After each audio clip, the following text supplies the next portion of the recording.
amma jijjiiramtee jirte jechuudha. Waan obboleettii keenya tokko mudate. Hattuun Finfinnee jechuudha.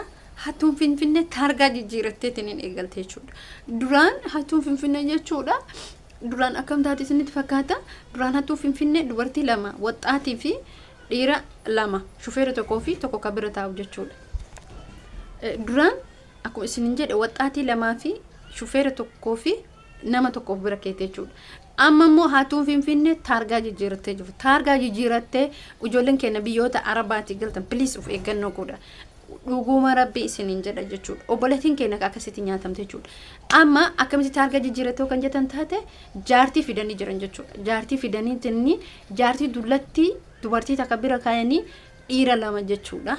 Afur jechuudha. Akkaataan isaan itti fudhatanii qaqqabbii fuulaa, qaqqabbii qaama keetii miskiina fakkaachuudhaan. Assalamu alaikum warahmatullahi wabarakatuh. Jirtu akkam nagaa keessanii fayyaa keessanii jaalli nagaa godha alhamdulillah. Gara rabbii waan baay'ee nama jibbisiisu waan baay'ee gara nama nyaatu dhugaa rabbii isin jedha. Hattuun Finfinnee taargaa jijjiirattee jirti. Obboleettii keenya takka akkasitti nyaatan jechuudha. Taargaa jijjiirattee gaafa isin jedhu duraan normaalii hattuun Finfinnee akkam taatee dhufti isinitti fakkaata.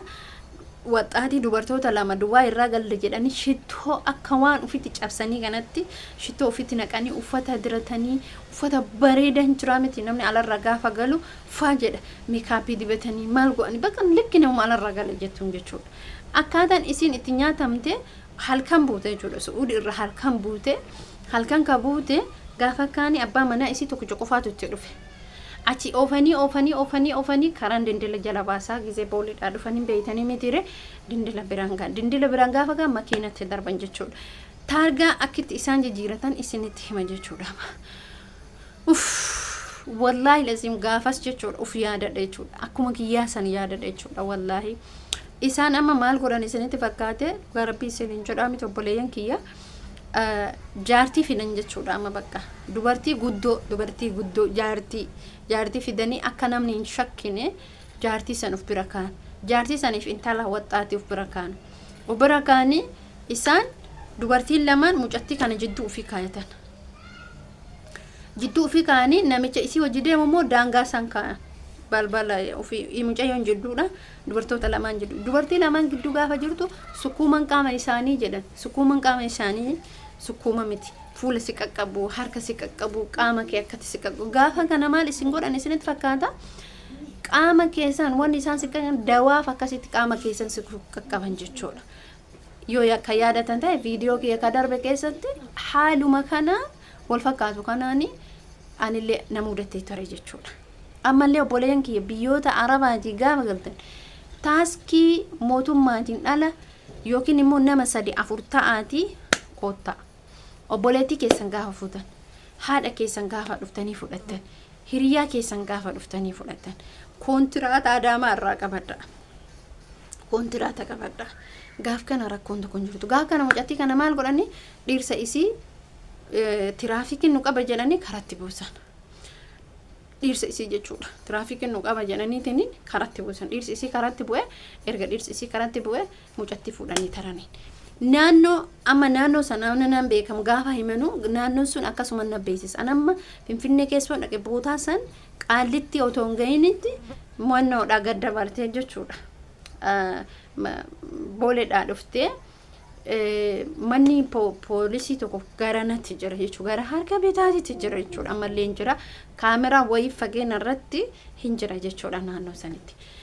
Amma dhugaan isinin jedha bare akkuma san godhan jechuun mucayyoo kanallee isii dabarfatee dhageeffadha qalbii miti isinii barumsa ta'a amma qaallitti otoo hanqisaniitiin maali atobis maali deemta namaan jedhanii waa namaan qaallitti isin geessina yookiin maalitti isin buufna jedhan ammallee dindila san gad darbanii xiqqishuu isii goo deeman baankiin tokko jira jechuudha an tartiibaan beekaa jechuudha amma irratti naa ifti gizeessan irra jechuudha baankii wayiitti jira baankii san darbitee kaatee qaxxaa jechuudha jira amma jechuudha namni nan beeka sirritti baankii san darbitee kaate ammallee fooqin tokko kajarritti walii galtee hannaa qabdu fooqi tokkotu jira dakanatti paasapoortii koppii godhii siin jedha jarri walirraa beeku malee namni gaafa biyya alaatti gadu paasapoortii wanni koppii godhu takka illee gonkuma hin jiru hin dogongorina baasaboortii wayitu wanni koppii gootu hin jirtu.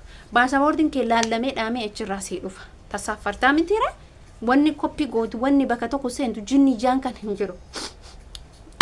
Mucattiilee lammaal jettire akkuma gaafa dura ana godhasan isillee baasaboortii isii koppii godhi jedhanii ni fooqisan ol baasanii. Anootoo fakkeenya jechuudha namni otoo jiraate fooqisan jechuudha amma qabsiisuun hin danda'amu. Fooqisan qabsiisuu miti matarra haga miidhatitti otoo gubaniin itti gammada. Sababni isallee maaliif ijoolleen keenya biyya namaatirraa galtee qabeenya isii warqii isii mormaa mallaqa isii uffata isii fooqisantu nyaataa jira jechuudha. Waliigalaniiti beekaa. Waliigalte sheerii qaban isan sheeriin dalaganii. Achi yoo dhufan qaxxitaa qaalitiin deeman kallattiin isaan makiinaan deemu fooqii fi jidduu sholoqoo takkatu jira. Fooqiin garanatti yoo hafu gara harka bitaatti yoo hafu sholoqattiin itti gadi cabsatan immoo harka mirgaatti. Ani manniin isaantu safara san keessa jira Allahu a'lam wallahi lazim. Garuu gara fuulduraatti ka'uun isaanii gubachuun isaanii oolu jechuudha. Hayti ijoollee keenya dafqi keenya nuti biyya namaa dalaynee warqii dhufnee mallaqaan dhufnee waameeqaan dhufnee uffataan dhufnee jennu mana fooqisan tun galaafate dhaqaachi koppii godhanum jedhan makiinaa keessa nama buusanii akka hin nyaatamne gaa biyya namaatii dhuftan afaan keessan qabatanii achi keessaa fiidanii bayna hanga namni 3-4 namni kee dhufutti malee achi keessa illee bayna kontiraata fudhadhummo birri miiliyoonuu badaa miti san caalaa gannee mitiire badaa jiraa mitiire miiliyoonuun dhufaa miti.